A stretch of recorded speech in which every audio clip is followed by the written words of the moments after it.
type barbecue because you put it in there, you turn it on, you go about your day, and then later you've got delicious barbecue. Now for today, I bought a small, because, you know, I mean, the big one's just is too much, but this is just a sirloin pork roast. Very, very inexpensive. It was only, I think, $1.99 a pound. Very inexpensive. But you could also use the Boston butt roast, which is actually from the shoulder. You could use country style ribs. I started to get those, but then I saw that this was actually on sale and less expensive. But the boneless country style ribs make delicious barbecue. So, you know, whatever kind of roast that you want. Now, the key is for this type of barbecue, you want some fat. So a very, very lean loin, pork loin, it tastes good, but it's not gonna be that rich, fatty barbecue that we all know and love. And a tenderloin is just out of the question. Don't even bother using tenderloin. It's way too lean. So we're gonna use just a pork sirloin roast. Now, I've got a crock pot. I'm going to season it with a little bit of salt and pepper. Not too much, because we've got a lot of flavors going on with our seasoning mix. Then I'm gonna just put it in my crock pot. Okay, fat side up, because we want that to render down into the roast. Made a mess already. Now, for our sauce, this is just one container of barbecue sauce. You use whatever kind of barbecue sauce that you like. I'm using about a tablespoon of brown sugar, some soy sauce. I know that sounds weird in barbecue, but it adds such a rich flavor to it. Some apple cider vinegar, and then I'm just gonna use some onion powder today. But if you have a fresh onion and you wanna chop that up and put that in there, it's delicious too. Either one will work. And then the juice of a lemon. I need to cut my lemon in half. If you take your lemon and you do this, just press down real hard and roll it, it releases the juice and you get a little bit more juice out of it. If your lemon has a little pointy end and you're using one of these, I like to slice that off because I think it gets the more juice out of it. This is a lemon. You want about a tablespoon of lemon juice. This is a juicy lemon. And I love my little zester thing here, not zester, but juicer. I used to use the wooden reamer, and I love those. But the thing is, you gotta hold that over a strainer of some sort. So I like this one because it gets the seeds out for you. And I really do think it gets a lot more of your juice. Okay? Don't need the zest, just the lemon juice. Now stir all that together. Oh, it smells so good.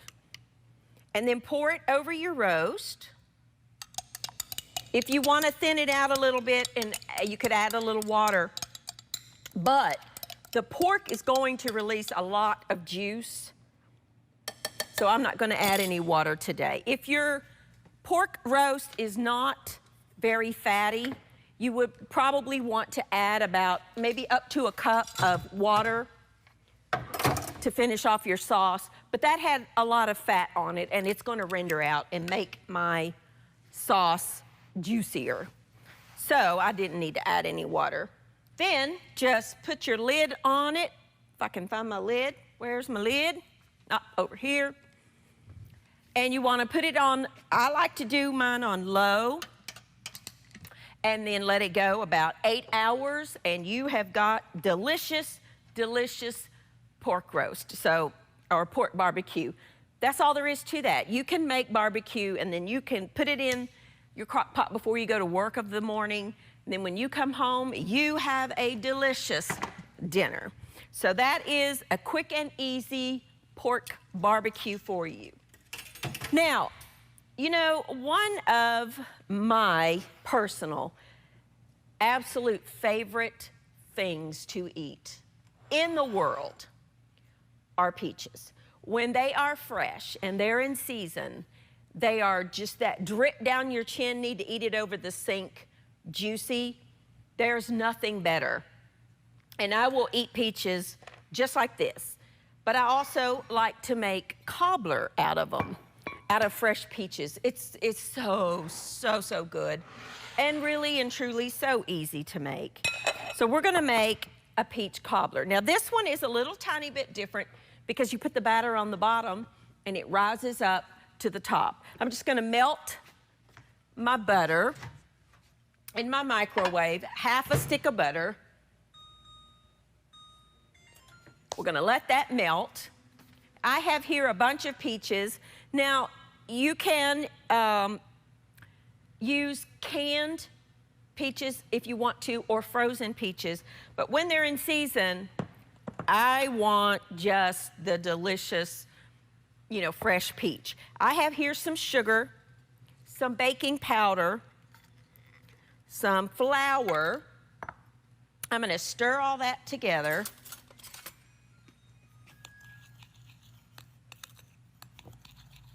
Okay, and I had a little pinch of salt in my baking powder because you need that little pinch, not a lot, just a little pinch of salt. I've got some melted butter. Now, you can put your butter in the bottom of your pan, or you can mix it into here. Whatever you want to do is fine. However you want to do it. And then I'm going to stir in some milk, or heavy cream, or half and half. You could use almond milk if you wanted to. Up to you. Coconut milk would be delicious in this too. You want to stir all that together.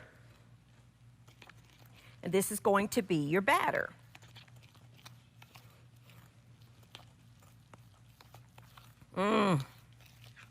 My mouth is watering already. That's a little bit tight, so I'm gonna actually add a little bit more heavy cream to mine. And it really does just depend on the humidity of the day, like I've talked about so much. Not too much, maybe another tablespoon or so, not too much. I'm using heavy cream, but you could use milk. Whatever you want is fine. Just loosen that up a little bit. And then you're gonna put this in the bottom of the pan. I know, sounds weird. Stir it around.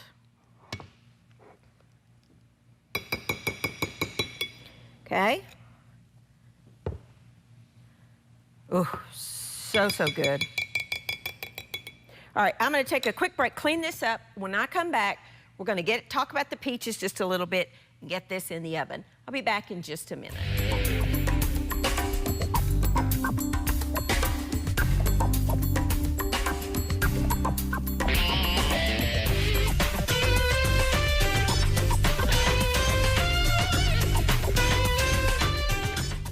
All right, now we've got our barbecue pork in the crock pot. We have made the batter for our cobbler, and with this one you put it in the bottom and it bakes up over the peaches. And now I'm using regular peaches or fresh peaches because they are in season. These are Freestone. What that means, by the way, there are two types of fresh peaches, clean and Freestone. The difference is, well, I'll show you. With Freestone, you just cut around that pit and it comes out. The clean peaches, they do exactly what it says. They cling to it. You can't do this with a clean peach, where you cut it in half, twist it, and then take out that pit, because the peach flesh sticks to the peach pit. So you would just need to slice around that pit. Obviously, you can't eat the pits. Now, depending on how juicy your peaches are, oh, I love peaches. These are yellow peaches. I'm not crazy about white peaches, personally, but now if you want to use white peaches, you go right ahead. I'm just cutting them into slices. Now, these have been washed. I don't peel mine, but if you want to peel your peaches, let me show you a quick, easy way. I think that's probably all I'm gonna need. If you wanna peel this, of course you can take a knife and peel it, or, well, let me just show you, you can do it this way. I think this wastes too much of the peach. But, you know, if that's what you wanna do, fine. You gotta just use a little paring knife and you can peel it. I don't mind the peel though. I've washed them. So to me, it's fine. Oh, this is just, I mean, really. Or if you're cooking them, like we're gonna be doing, you can drop them, like, you know how we've done tomatoes before, where you cut a little X on the bottom of the tomato, drop it in some boiling water for about a minute, and the skin will slip right off. It's the same with peaches. You can just drop it in some boiling water for about 30 seconds to a minute, and your skin will peel right off. I just feel the need to taste these peaches. Seriously, to me, there's nothing any better than a fresh, juicy peach. And I personally, I really do like the Freestone. Just, oh, so good. I'm gonna have a snack. You could, if you wanted to, you could add some blueberries or blackberries to this. Blackberry peach cobbler, out of this world. If you are lucky enough to find some really good, juicy blackberries. Locally here, we have a wonderful, wonderful little farm stand that they had a week or so ago. They had blackberries. Honestly, they were the size of like $half. They were so good, but they didn't have any this time, so we aren't putting blackberries in it, but you can. Now, I like to do mine, just layer them, just like shingles on a roof. Just layer them in there, make them fit. It's okay if they overlap a little bit. That's not gonna hurt anything. If you don't have fresh peaches, maybe they're not in season, frozen makes a great substitute. Canned peaches make a wonderful cobbler if you don't have fresh, or the fresh aren't good. Because let's be honest, not all peaches that we find fresh are good. A good way to tell is to simply smell it. If it does not, when you're at the store, if that peach is brick hard and it smells like nothing, it is not gonna taste like a peach. Now, it may soften up as you let them set for a couple days, but the flavors are not there. If you smell, oh, see, these smell like peaches. There's a big difference. So if you always wanted to know how do you know, just smell it. If it smells like a peach, it's gonna taste like a peach. The same is true with strawberries. If I smell my strawberries in the store before I buy them, I just, will just sniff it just like you would anything else. If it doesn't smell like a good ripe strawberry, it's not gonna taste like anything, and I don't buy them. So these don't have any juices coming out. If you were using canned peaches, you would wanna drain off most of the liquid. You could actually use the liquid in the batter if you wanted to. I'm gonna sprinkle these with just a little bit of just regular granulated sugar, maybe a teaspoon over it all. What that will do is, as this starts baking, that will caramelize and just add another layer of flavor. Now, these peaches are sweet. They don't need the sweetness, but because I'm baking them, I wanna add that next layer of flavor, and I do that by sprinkling some sugar over top. This needs to bake at 350 degrees for about an hour. So we're just gonna let that go, 350 degrees. Oh, these are so good. I just can't quit eating them. Let me just put that to the side, and I'll have that in a minute. I adore peaches. That is probably my favorite fruit when they're good. There just is nothing like it. I know, just a memory of mine. There's a little farm stand in Savannah, Georgia, right off the interstate. And any time during the summer that I may be traveling down that way, didn't get them this year, I always stop at that little farm stand. I can't remember the name of the exit, but or the number, but it's just right off of the interstate in Savannah, Georgia. They have just fresh off the farm peaches, and oh my goodness, are they ever good. Now, to go alongside that, we are going to make some just chili spiced fries. Couldn't be simpler.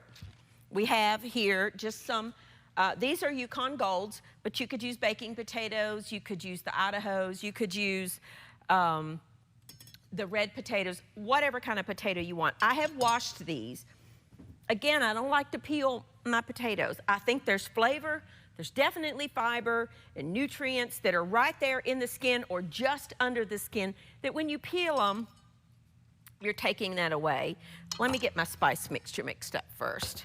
I'll tell you what, let's just take a quick break. I'm gonna eat that peach while we're on a break. I'm gonna clean this mess up. We're gonna when I come back, we'll start on our potatoes, we'll check on the roast, we'll check on the cobbler. So let me just clean up a little bit, take a quick break, and when I come back, I'll tell you how to make the potatoes. I'll be back in just a second.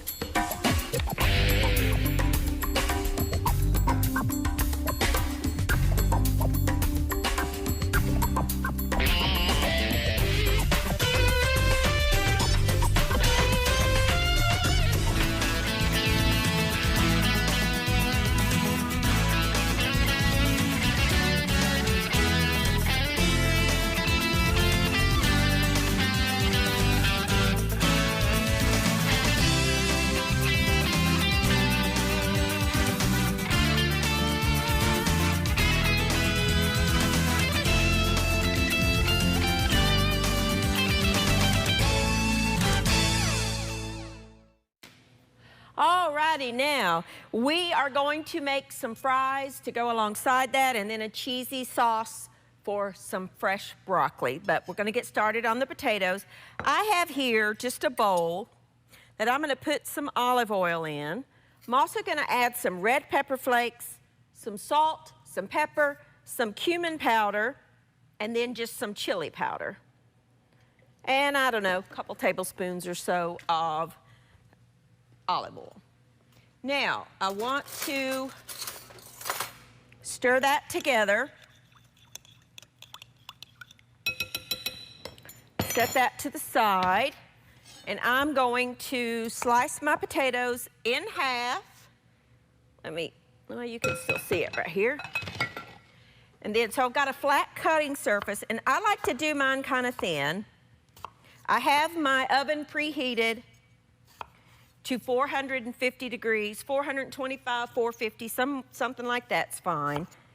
And as I slice these, I'm going to put them down into that chili mixture.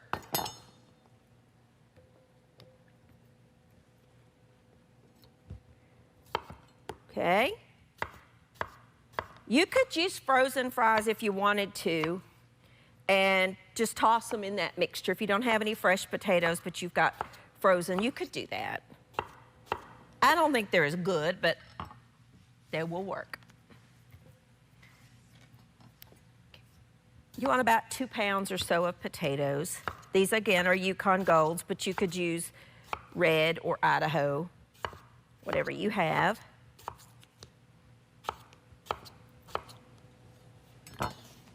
Okay, let's do another one.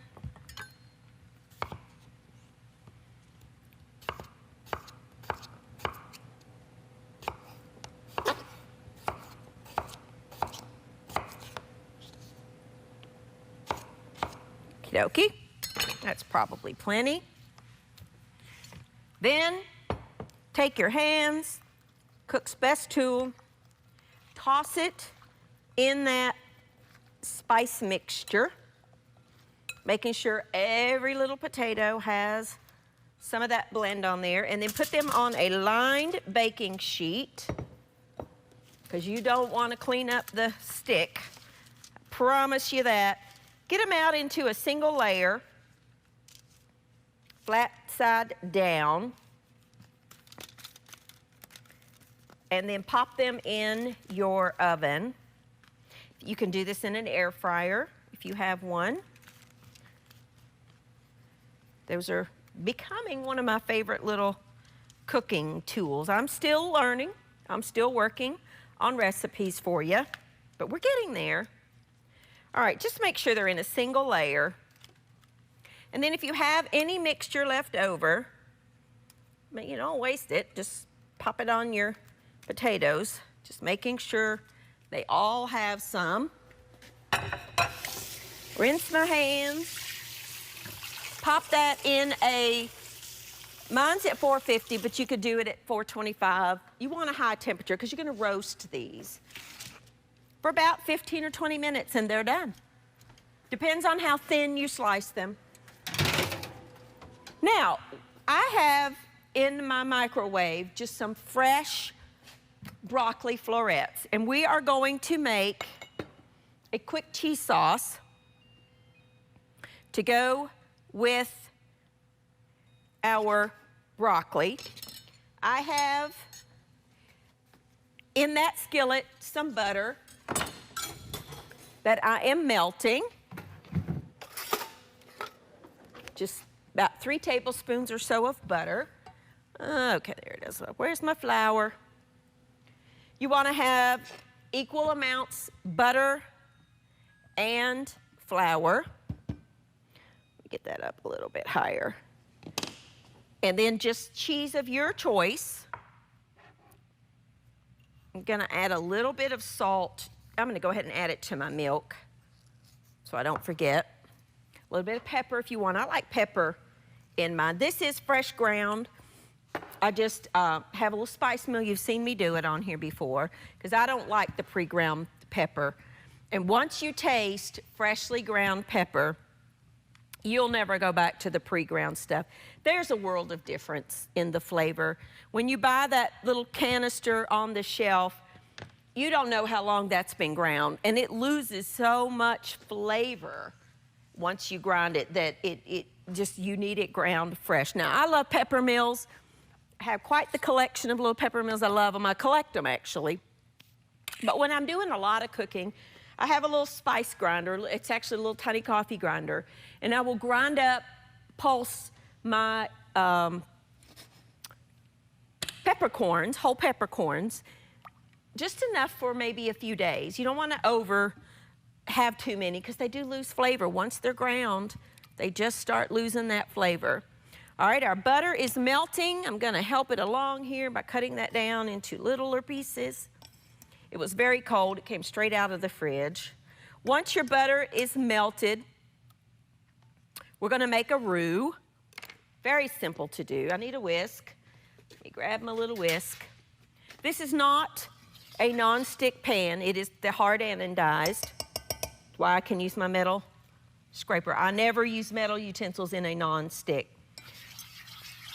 Add equal amounts of flour. Now, I like to add it a little bit at a time. You want a very dry product when you get done. I'll show you what I mean here. You see how that's still very, very liquidy? I need a little more flour. Probably all of it, actually. And that flour absorbs the butter,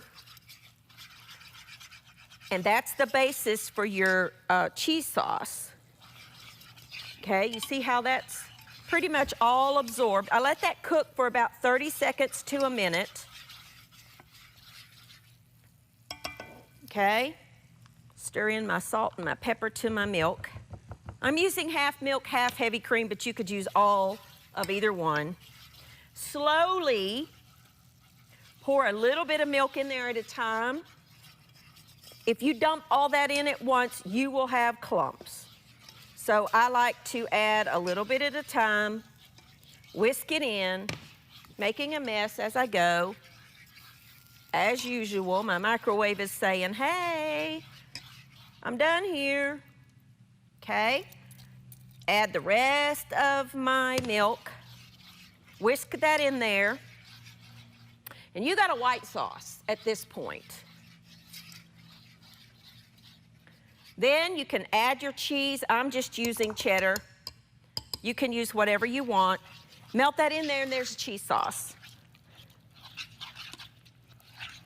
It can come off the heat. And that cheese melts. Give it just a second. Let's grab our, turn that off. I think I need a little bit more milk. Let's grab our broccoli and our milk. I just placed it in a container with a little bit of water, steamed it for just a few minutes. Whew, I love broccoli. Then I'm going to put my broccoli in my dish. I'm actually just going to add that water to this. I need to thin that out a little bit anyway. Put that in there. There we go. That thinned it out just perfectly. Now we're going to get our barbecue shredded up. Just take 2 forks and shred it apart and do your final sandwich.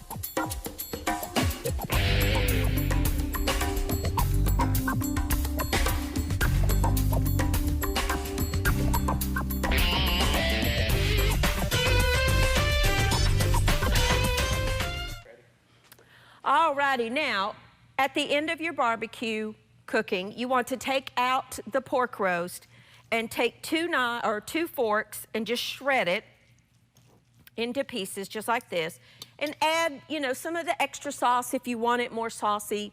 Your sauce is in there. Here is our steamed broccoli with our cheese sauce over top and our delicious peach cobbler. Remember, we put the batter on the bottom and I told you it was going to rise to the top.